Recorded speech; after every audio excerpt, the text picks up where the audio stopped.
Kedves barátaim, szintén egy nagyon ismert rabbival a Chabad közösségből ülök itt, a Crown Heights-ban, Brooklynban.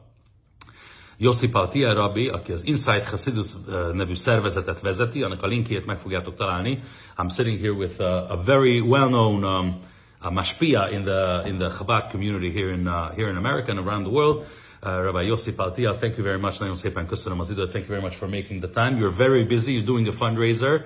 Most éppen adománygyűjtő körúton van, úgyhogy it takes time off your busy schedule. I appreciate it a lot. It's a great honor. Thank you very much. Nagyon szépen köszönöm, Rabbi Paltiel. Did you ever speak with Hungarian audience before? Beszéltél már magyar közönség előtt? I don't think, I certainly didn't speak to Hungarian audience specifically.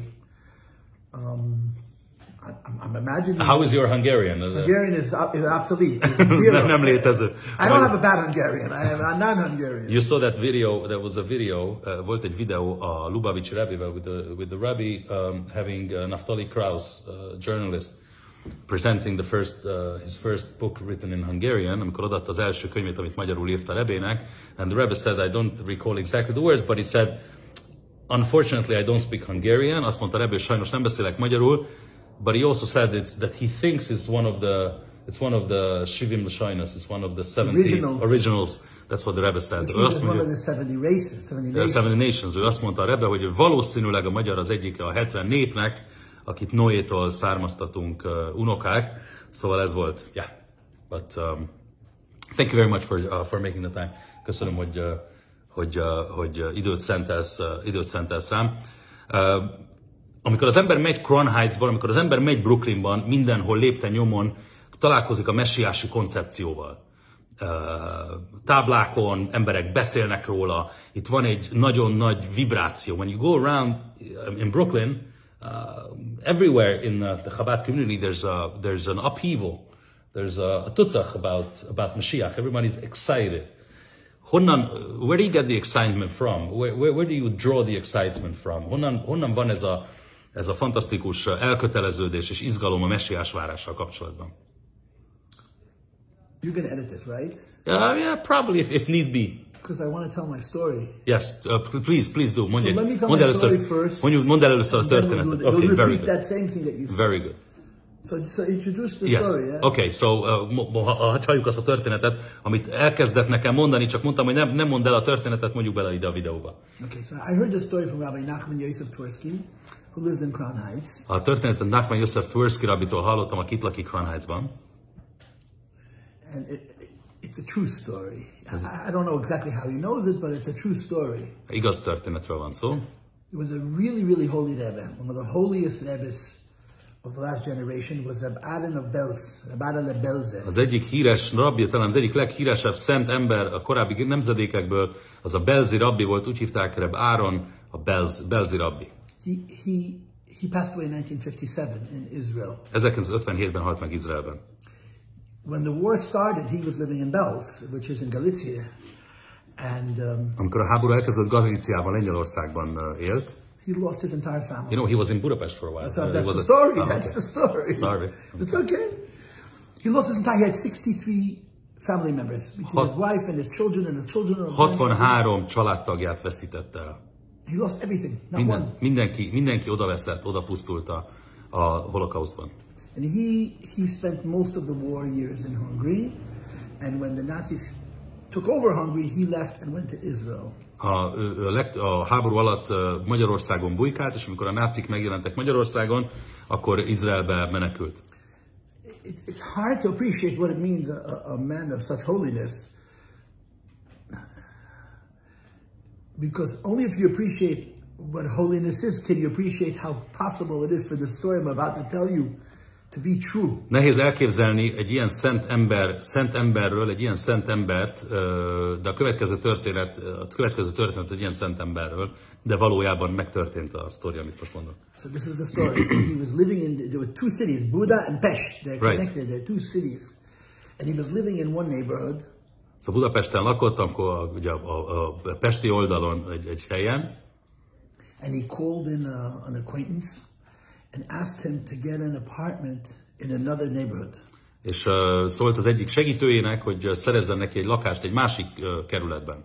it was at the end of 43, the beginning of 44. 43-44 körül volt. It was impossible to find a place to live. Lehetetlen volt helyet találni. So whatever they had to do, they took an apartment in a different neighborhood. He moved all of his belongings. Mégis sikerült találni, minden alkalmatosságát magával vitte. And he moved into this apartment and lived there for one day. Egy napig lakott abban a lakásban, amiben költözött. Then he called an acquaintance and says to get him an apartment in a third neighborhood at a different location in Budapest. És akkor mondta a segítőjének, hogy keressen egy harmadik lakást egy másik környéken Budapesten. And again, it was very expensive and very difficult, but they got him an apartment. He moved all of his belongings. He moved in. He settled down like as if it's very permanent and stayed there one day. Megint beköltözött, mindenét átcucolta, és csak egy napot maradt ebben az új lakásban. And then he called an acquaintance and took a fourth apartment. És ugyanez megtörtént egy negyedik lakással is. And in that entire space, not one Jew was exported. És azon a helyen, amit ő körbe kerített ezáltal, ahogy költözött, egy zsidót se vittek el arról a helyről. Wow! You didn't know that story. I did not know that story. Nem ismertem ezt a történetet. And if you want to ask Rabbi Twersky, I'm sure he'll be happy. Wow, it's like was making an Eruv. Yeah. Wow. Not one Yid was exported. Egy zsidót nem vittek el arról a 4 helyről, square, abból a 4 szögből, amit a Belzer Rebbe ott Budapesten. Oké. Akkor most térjünk vissza az eredeti kérdésemre. Menjünk vissza az eredeti kérdésemre. Let's redirect ourselves to the original question. What's the excitement about Geula, about Mashiach? Where do you draw the energy from? Hogy van ez az izgatottság a megváltással és a megváltóval kapcsolatban? Honnan van ez a sok energia? The short answer to the question is we draw the energy from the Rebbe. A rövid válasz az az, hogy a Rebétől, a Lubavitch Rebétől merjük az erőt. So you have to understand who the Rebbe is to understand how there could be such energy. Meg kell értenünk, hogy ki a Rebbe ahhoz, hogy megértsük, hogy honnan van ez a nagy energia. So, I'm not going to give you a long speech, but just in short. Nagyon röviden elmondva a következőről van szó. One of the core beliefs of Judaism. A zsidóság egyik alaphitelve is the idea of a soul, of a neshama. Az a lélekről szól, a neshamáról, a lélekről szól. Which means that a person is not born a clean slate. Az ember nem ha úgy tetszik, egy üres tányéron születik, szóval nem egy üres számlán születik. A person has inside of himself a conscience, which an animal doesn't have. Hiszen az embernek van tudata, az állatnak nincsen tudata. And this conscience is very good. Ez a tudat pedig nagyon jó. It's principled, it's wise. Ez bölcs és alapos. And it's even prepared for sacrifice. És még áldozathozatalra is képes. But then there's life and there's coverings. De az élet hoz mindenféle takarókat, burkokat over that neshama, over that soul. A lélek felett. And in a tzaddik, in a holy person, especially a tzaddik of the caliber of the Rebbe, this neshama is not covered. Egy tzadiknál, egy igaz embernél, különösen egy olyan igaz embernél, mint a Rebbe, az ő lelkét nem borítják ilyen burkok. So this perspective of goodness and principle and even readiness for sacrifice is natural. Ezért a jóság, a jótékonyság, illetve az áldozathozatalra való képesség, ez teljesen természetes az ilyen lelkeknél. And from that you have kindness, you have compromise, you have forgiveness. Van jóság, kompromisszum, megbocsájtás. And you have a sense of inherent goodness. És van egy eredendő jó, valami eredendő jó. Which means being good is not something that you do to be special, but this is the basic condition of a human being, that they're good. Ez tehát nem valami ilyen természetellenes, mesterséges dolog, hanem ez az eredeti kiinduló pontja, természetessége a léleknek. And when you're around the tzaddik, he tries to give some of his simple perspective to us in a way that we're, to some extent, able to live it and think it and believe it. Ezért tehát, amikor az ember egy tzadiknak, egy igaz embernek a közelében van, akkor az hatással van rá, és az ember igyekszik ennek méltóan viselkedni. And this is why the Rebbe has 5,000 couples on Shlichus, he got so many people to trust his vision in a world which is not on the surface good, to dedicate their lives, to take a great sacrifice of their own personal lives to bring goodness to the world. Így tehát ezért van az, hogy a Rebének van 5000 követője, küldöttei a világon szerte széjjel, hogy olyan helyen, egy olyan világban, amely nem kifejezetten jó, vagy külső ránézésre nem olyan jó, meríti az erőt a rabbiból, a Rebéből. Mashiach means where the world becomes good. A messiás azt jelenti, hogy a világ jóvá válik, vagy jó lesz. The idea of the world become good means that people become good. Mit jelent az, hogy a világ jó lesz? Azt jelenti, hogy az emberek jók lesznek. Think of it in psychological terms. Gondoljunk pszichológiai vonatkozásban. To be good is hard. Nehéz jónak lenni. Because the world is competitive, the world is jealous. Mert a világban sok az irigység, a világban nagy a verseny. The world holds grudges, the world doesn't forgive. A világ nem bocsájt meg, a világ haragszik az emberre, stb.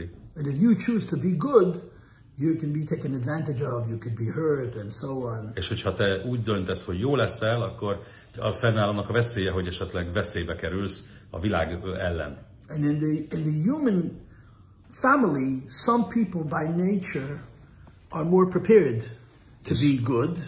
And for some people, it's much harder to be good. And that's why you have a cross-section of people. A lot of it has to do with the extent to which they're allowed to give voice to their inner soul. És a világban természetesen vannak olyanok, akiknek ez könnyebben, vannak olyanok, akiknek nehezebben, de így tud az ember utat adni a saját lelkének. So Mashiach's coming is a miracle. A Messiás eljövetele egy csoda. The miracle is that God Almighty creates an environment where it's safe for all people to let their goodness out without being afraid that they're going to get hurt.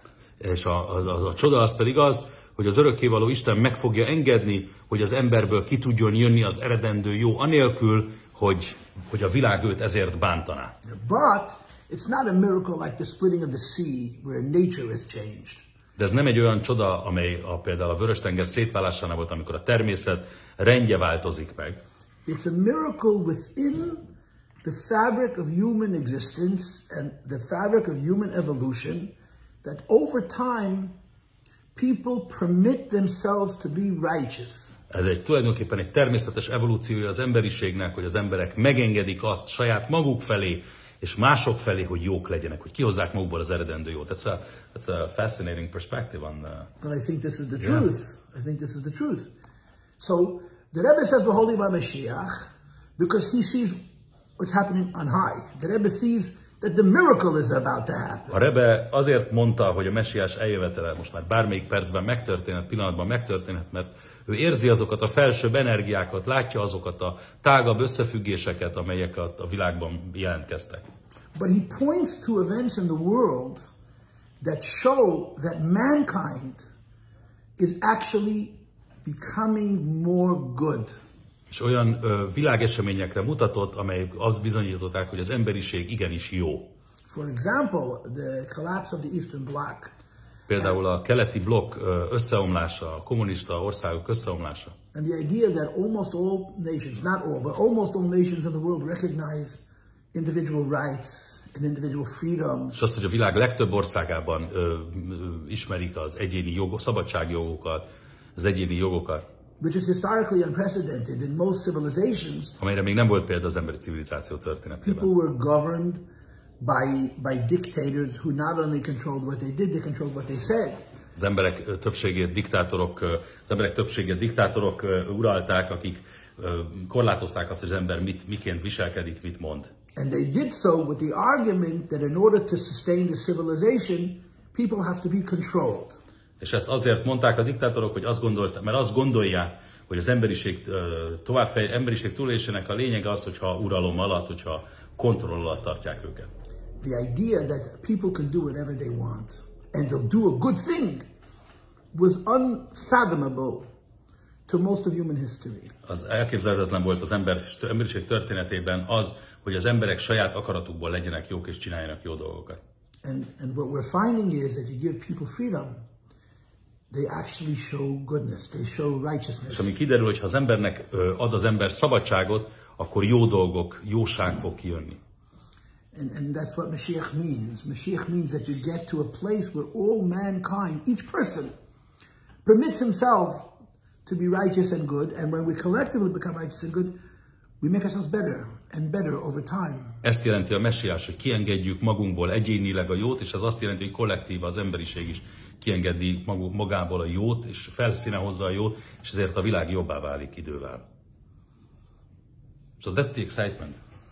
So the excitement is in the work. Az izgalom, amit van, az pedig a munkával kapcsolatos.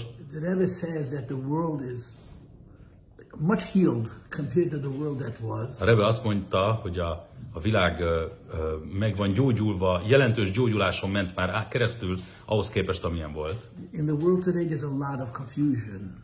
Ma a világban nagyon sok a zavartság, a zavarodottság. But to a great extent the confusion in the world is not evil. It's actually displaced kindness. De ez a zavarodottság nagyon gyakran, a legtöbb esetben ez nem gonosz, hanem egyszerűen csak a jóságnak rossz irányba fordítása. Because the true concept of righteousness is that it has balance.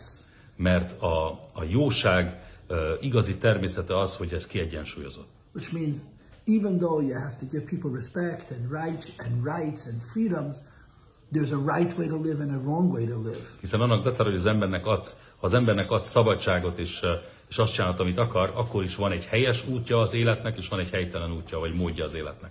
And today people want to be so kind that they even allow people to live in ways that are inappropriate because they don't have the ability to create that balance and do it in a kind way. Mert az emberek manapság csupa jóságból hagyják azt, hogy bárki éljen, ahogy akar, még akkor is, hogyha az élet helytelen. De ez csak azért van, mert a jóság rossz irányban van kiegyensúlyozva, vagy kiegyensúlyozatlan. So the practical message is, a gyakorlati üzenet pedig a következő. Each person has to find the righteousness inside of himself, which involves charity and kindness, and do it. Mindenkinek meg kell magában találni a jót, a jóságot, az önzetlenséget, a jótékonykodást, és itt a cselekedeten van a hangsúly. And the more good we do, the more the world conditions itself to increase good and to more minél több jót teszünk, a világ annál több jót fog engedni számunkra, hogy tegyünk. And then Mashiach comes. És a messiás minden bizonnyal el fog jönni. I just want to say one yes, thing. Please. Szeretnék még egy dolgot mondani. In the Torah, a Tórában, when they talk about kindness, they say that the first person you have to be kind to is the person closest to yourself. Azt mondja, a Tóra azt tanítja, hogy amikor jóságról, jótékonykodásról van szó, jótékonyságról, akkor azzal kell elsősorban jótékonynak lenni legelőször, aki a legközelebb van hozzánk. And then you have to be kind to the second closest person to yourself. És aztán a második legközelebb hozzátartozónak, vagy a hozzánk legközelebb állónak, aztán és egyre kifelé tágul a kör. So the first person to be kind to is your spouse. Aki az első, akivel kötelességed van jótékonynak lenni, akivel szemben kötelességed van jótékonynak lenni, az a párod, a férjed vagy feleséged. And the second person to be kind to is your children. A második, ezt követik a gyerekek. And the third person to be kind to is your parents. Utána következnek a szülők. And the fourth person to be kind to are your siblings. Aztán a testvérek. And in human nature, people have a very hard time with that. Az emberi természetnek ez nehezére esik. And the reason is because it's easy to be kind to strangers. Mert az igazság az, a magyarázat erre az, hogy sajnos úgy tűnik, hogy az emberi természet szerint könnyű jótékonynak lenni idegenekkel. Because the people closest to us, we have all kinds of reasons why we can't be kind to them. Mert a hozzánk közel állónál gyakran előfordul az, hogy mindenféle okunk van arra, hogy ne legyünk velük kedden jótékonyak. And therefore Torah says kindness has to start at home. Ezért mondja a Tóra, hogy a jóság, jó téteménynek, a jó cselekedeteknek otthon kell kezdődnie. Because that kindness makes you work on your character. Mert ez a jóság fog segíteni abban, hogy a saját személyiségeden dolgozzál. You can't just do it easily. You can only do it if you're prepared to dig deep and bring out a greater inner righteousness. Ezt nem könnyű csinálni, csak akkor, hogyha az ember magában nagyon mélyen leás és kihozza a benne lévő jót. Yeah. And this is how the world becomes a better place. Így lesz a világ egy jobb és élhetőbb hely. One of the great gifts, or maybe the greatest gift of the Jewish faith, az egyik nagy ajándéka, talán az egyik legnagyobb ajándéka a zsidó hitnek, is family. az a család. And all human beings would be better if we figured out how to be close to the people closest to us. És az egész emberiség jobban menne és jobban működne, hogyha azt ki tudnánk találni, hogy tudunk azokkal jók lenni, akik a legközelebb állnak hozzánk. Because as a person becomes better, mert hogy az ember jobbá válik, the number of people he can be close to becomes greater and greater. Akkor a hozzá közelebb álló emberek száma is egyre nagyobb és nagyobb lesz. Wow.